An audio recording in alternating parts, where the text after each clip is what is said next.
Hello student, good afternoon. Class 11th mathematics Hindi medium student, आज first lecture है तो first chapter start कर रहे हैं, त्रिकोणमिति फलन। तो स्टूडेंट, चैप्टर स्टार्ट करने से पहले मैं आपसे यह कहना चाहता हूं कि आप लोग रेगुलर क्लास कीजिएगा, फर्स्ट ईयर को रेस्ट ईयर में मत बदलिएगा, क्योंकि स्टूडेंट जब क्लास 12th आप पास आउट करोगे तो फर्स्ट ईयर के भी सिलेबस कंपटीशन एग्जाम में पूछे जाते हैं। फर्स्ट ईयर और 12th के जो सिलेबस है स्टूडेंट, वह कंपटीशन एग्जाम में पूछे जाते हैं। इसलिए स्टूडेंट आप लोग फर्स्ट ईयर को 12th की तरह ट्रीट करिएगा। जैसे आप 12th में पढ़ते हो अच्छे से, वैसे फर्स्ट ईयर में भी पढ़ाई करिएगा, ठीक है ना। अब मैं स्टार्ट करता हूं स्टूडेंट, त्रिकोणमिति फलन। त्रिकोणमिति फलन मैं इसका नोट पहले ही सेंड कर दिया था। जब आप नोट पढ़े होंगे स्टूडेंट तो पता चला होगा, त्रिकोणमिति फलन समझने के लिए समरूप त्रिभुज का कॉन्सेप्ट आपको पता होना चाहिए। समरूप त्रिभुज, समरूप त्रिभुज क्या होता है स्टूडेंट? समरूप का मतलब होता है दो के बीच का तुलना, मतलब ऐसे दो त्रिभुज, उसको समरूप त्रिभुज कहते हैं जब उसके संगत भुजाओं का अनुपात समान हो। अब देखो स्टूडेंट, ऐसे दो त्रिभुज को समरूप त्रिभुज कहते हैं जब उसके संगत भुजाओं का अनुपात समान हो, यह समझना है। अब संगत भुजा क्या होता है ये देखो, जैसे हम एक त्रिभुज ले ले स्टूडेंट ABC, और एक त्रिभुज ले स्टूडेंट यहां से PQR, और हम आपसे ये कहें triangle ABC similar to triangle PQR। मतलब स्टूडेंट त्रिभुज ABC सिमिलर है त्रिभुज PQR के। कब सिमिलर होंगे, मतलब कब समरूप होंगे? जब इनके संगत भुजा का अनुपात समान हो। ये टर्निंग पॉइंट है, संगत भुजा का अनुपात समान हो। अब संगत क्या होता है? देखो, BC का संगत QR हो गया, AB का संगत PQ हो गया, AC का संगत PR हो गया, ठीक है स्टूडेंट। तो देखो यहां से लिख सकते हो BC upon QR is equal to AB upon PQ is equal to AC upon PR। देखो, दो त्रिभुज समरूप होंगे जब इनके संगत भुजा का अनुपात समान होता है। मतलब दो त्रिभुज को हम समरूप बोलेंगे जब दोनों त्रिभुज के भुजाओं में यह हरकत करे। मतलब ये कंडीशन अगर होल्ड कर जाए तो उसको हम समरूप त्रिभुज कहते हैं। यह कंडीशन का मतलब संगत भुजाओं का अनुपात समान हो जाए, ठीक है। अब ऐसे ही देखो स्टूडेंट, अगर मैं यहां ट्रायंगल ले लिया ABC, अब एक ट्रायंगल ले लिया छोटे में PQR, ये दोनों ट्रायंगल कैसे हैं? राइट एंगल ट्रायंगल है। मतलब दोनों त्रिभुज समरूप त्रिभुज हैं। क्यों समरूप है?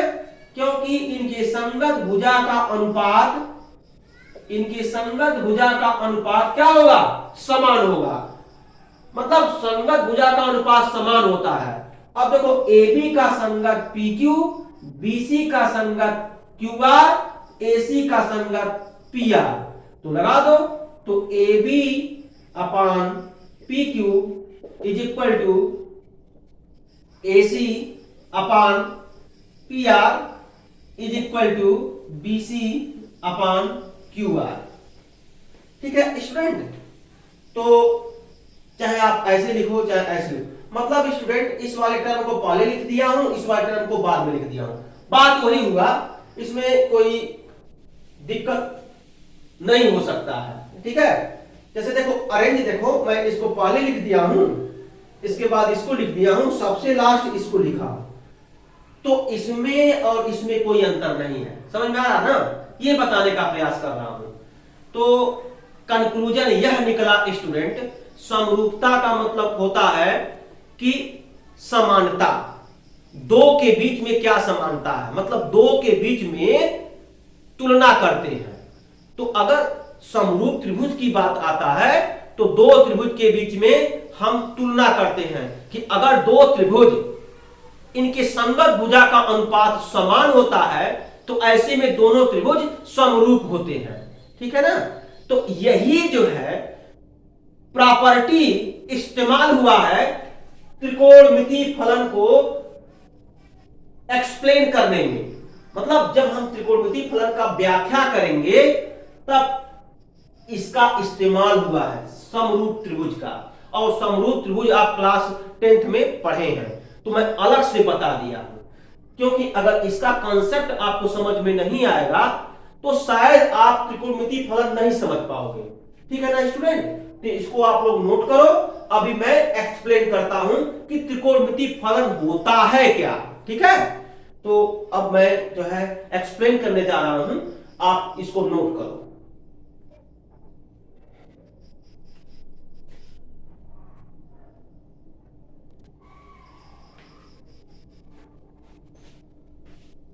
स्टूडेंट अब हम त्रिकोणमितीय फलन एक्सप्लेन करने जा रहे हैं। त्रिकोणमितीय फलन एक्सप्लेन करने के लिए सबसे पहले कार्तीय तल लेंगे। चलो स्टूडेंट कार्तीय तल लिया जाए, एक कार्तीय तल लो। ये आप पढ़े हो ना कार्तीय तल, इसमें चार चतुर्थांश होते हैं, प्रथम चतुर्थांश, द्वितीय चतुर्थांश, तृतीय चतुर्थांश, चतुर्थ चतुर्थांश। प्रथम चतुर्थांश दोनों एक्सिस धनात्मक होता है, द्वितीय चतुर्थांश एक्स नेगेटिव होता है, वाई धनात्मक होता है, तृतीय चतुर्थांश दोनों एक्सिस ऋणात्मक होता है, चतुर्थ चतुर्थांश एक्स एक्सिस धनात्मक होता है, वाई एक्सिस ऋणात्मक होता है। ये सब चीजें आप लोग पढ़े होंगे, यहां तक कि किसी भी बिंदु के निर्देशांक को चतुर्थांश में आप लोकेट किए होंगे, दर्शाए भी होंगे, ठीक है ना। तो ये सब जानकारी आप लोगों को रहना चाहिए, ठीक है। अब देखो ये चतुर्थांश हमने इंडिकेट कर दिया। अब यहां से हमने क्या किया, एक्स एक्सिस माना। अब यहां पर देखो एक्स डैश एक्सिस है, ये वाई एक्सिस है, वाई डैश एक्सिस है। ये देखो ये पॉइंट क्या है, ओरिजिन है। तो हम क्या करेंगे स्टूडेंट, कार्तीय तल में एक इकाई वृत्त लेंगे। क्या लेंगे, कार्तीय तल में एक इकाई वृत्त लेंगे। अब इकाई वृत्त क्या होता है, एक ऐसा वृत्त जिसकी त्रिज्या एकमात्रक तथा केंद्र मूल बिंदु हो, ठीक है। तो केंद्र मूल बिंदु यही है और त्रिज्या एकमात्रक होना चाहिए। तो O को केंद्र मानकर एक मात्रक की दूरी पर से हम क्या करेंगे, एक वृत्त खींचेंगे। तो खींच लिया जाए। अब इसमें रचना नहीं करना है, रफली आप बनाएंगे इसको, ठीक है। तो हम क्या करेंगे, एक मात्रक का वृत्त खींचेंगे।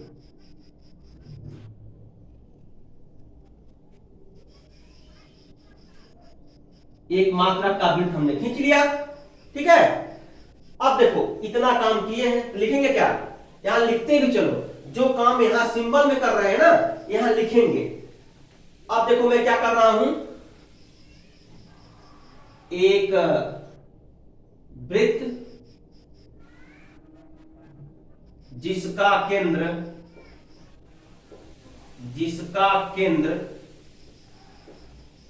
मूल बिंदु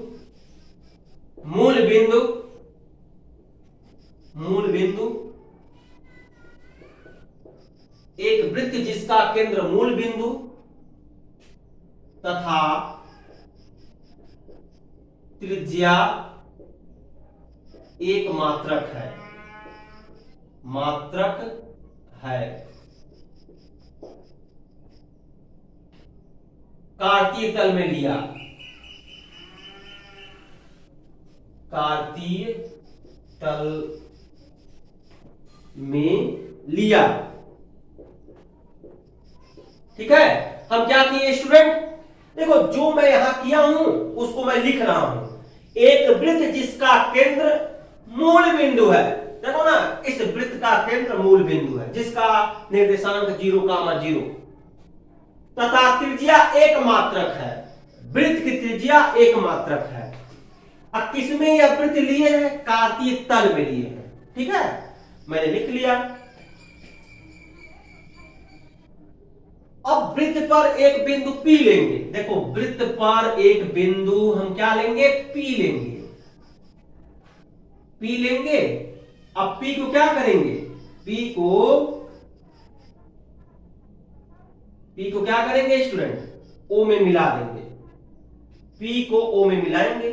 स्पष्ट दिख रहा होगा स्टूडेंट, वृत्त के परिधि से, केंद्र से अगर जो रेखा मिलाते हैं वह रेखा की लंबाई वृत्त की त्रिज्या होती है। ये बात जानते हो ना? अर्थात ओपी वृत्त की त्रिज्या है। और यह भी पता है स्टूडेंट, इकाई वृत्त है। इकाई वृत्त का मतलब होता है एक ऐसा वृत्त जिसकी त्रिज्या एक मात्रक तथा केंद्र मूल बिंदु हो। तो स्टूडेंट क्लियर है कि ओपी का वैल्यू 1 मात्रक हो गया ना, 1 मात्रक। अब देखो क्या करेंगे, PM perpendicular to O x.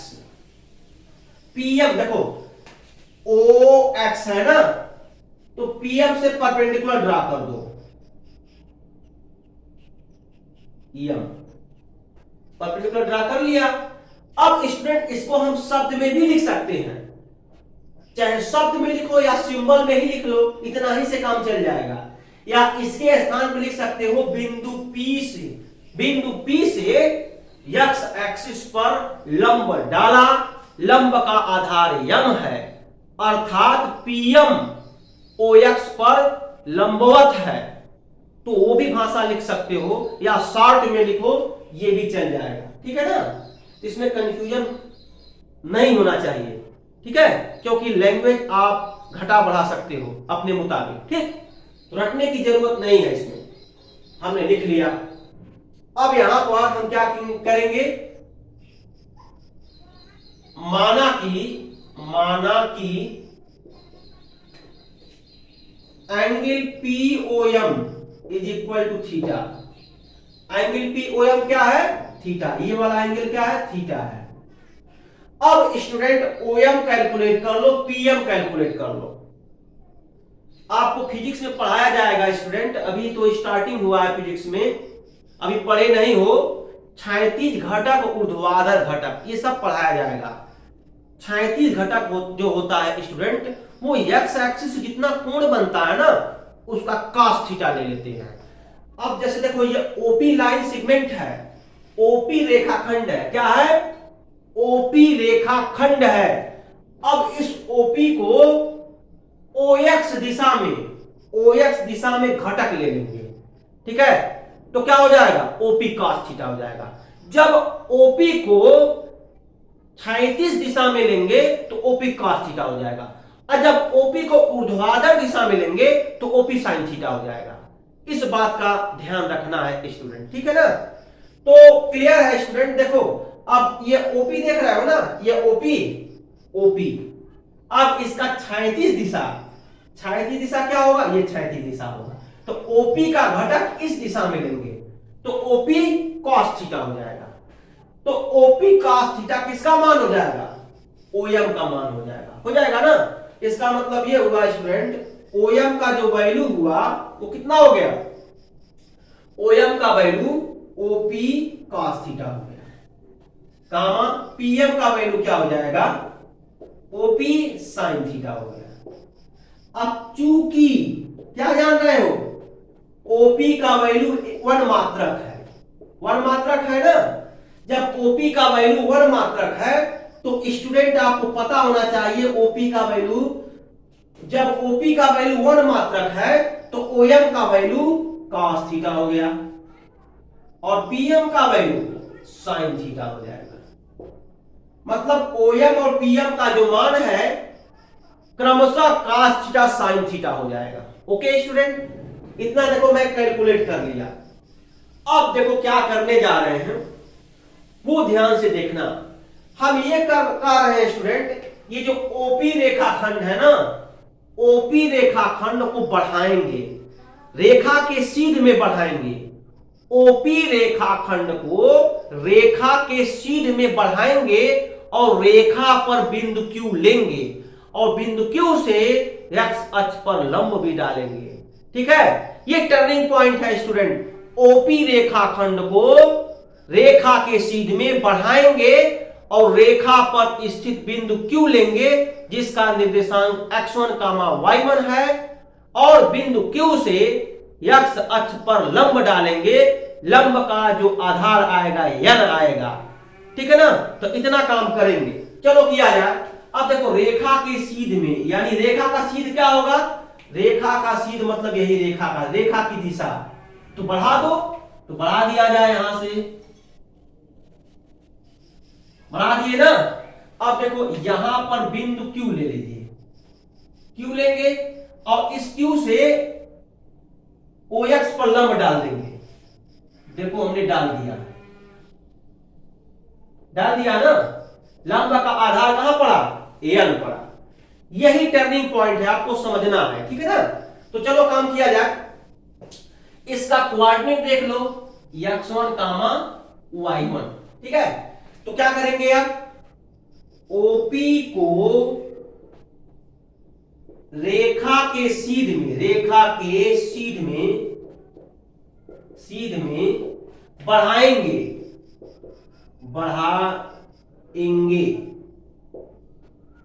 ठीक है, ये सब थोड़ा सा टिपिकल है तो बढ़ाते हैं, ऐसे लिख लो, बढ़ाते हैं। ठीक है, रेखा के सीध में बढ़ाते हैं। रेखा पर स्थित बिंदु,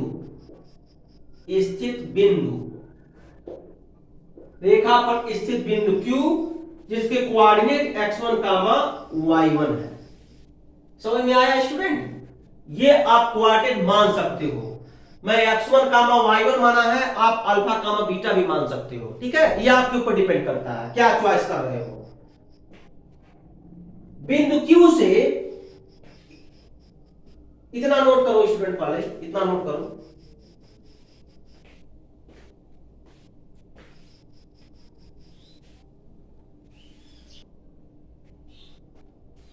अब देखो स्टूडेंट, बिंदु Q से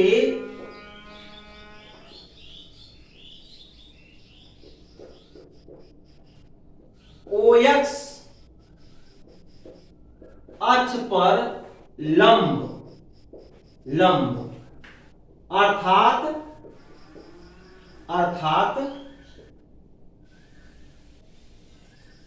QN परपेंडिकुलर टू OX। ठीक है, बिंदु Q से OX एक्सिस पर लंब अर्थात QN perpendicular to OX। Short में आप ऐसे लिख सकते हो। अगर आपके पास टाइम कम है ना, तो ये सब आपको लिखने की जरूरत नहीं है, डायरेक्ट शॉर्ट में भी लिख सकते हो। ठीक है, तो लिखा गया। अब देखेंगे, इस प्रकार है लंब, इस प्रकार। अब बड़ा वाला ट्रायंगल देखो, ट्रायंगल ONQ, कोण n इक्वल टू 90 डिग्री, देख रहे हो ना, triangle ONQ, angle n equal to 90 degree, मतलब कोण n इक्वल टू 90 डिग्री। अब देखो यहां से ON का वैल्यू बताओ, ON इक्वल टू व्हाट। जब इस बिंदु से OX एक्सिस पर अर्थात x एक्सिस पर लंब डालेंगे स्टूडेंट, तो लंब का आधार जहां पर पड़ेगा, लंब का आधार क्या है, n है, तो इस n का O से दूरी अर्थात ON होगा। ON का मान इसके इक्वल होता है, x1 के इक्वल होता है, ये x1 होगा। और जो ऊर्ध्वाधर दूरी है, ऊर्ध्वाधर दूरी क्या है, एन क्यू। देखो एन क्यू वाई एक्सिस के समांतर है, एन क्यू वाई एक्सिस के समांतर है, अर्थात ऊर्ध्वाधर दूरी है। ऊर्ध्वाधर दूरी किसके बराबर हो जाएगा, एन क्यूब का मान, एन क्यूब का मान वाई वन के बराबर हो जाएगा। अब ओ क्यू बचा, ओ क्यू मान लो, फिर एज्यूम कर लो, माना कि क्या है स्टूडेंट, माना कि O Q equal to R, ठीक है, सपोज कर लिए, आर मात्रक सपोज कर लिए, ठीक है। तो देखो पूरा हम बता दिए आपको ओ एन क्यू, पूरा ओ एन क्यू के बारे में बता दिए। ओ एन का मान x1 है, एन क्यूब का मान y1 है और ओ क्यूब का मान r है, ठीक है। तो इतना नोट करो स्टूडेंट, फिर इसके बारे में हम समझाते हैं।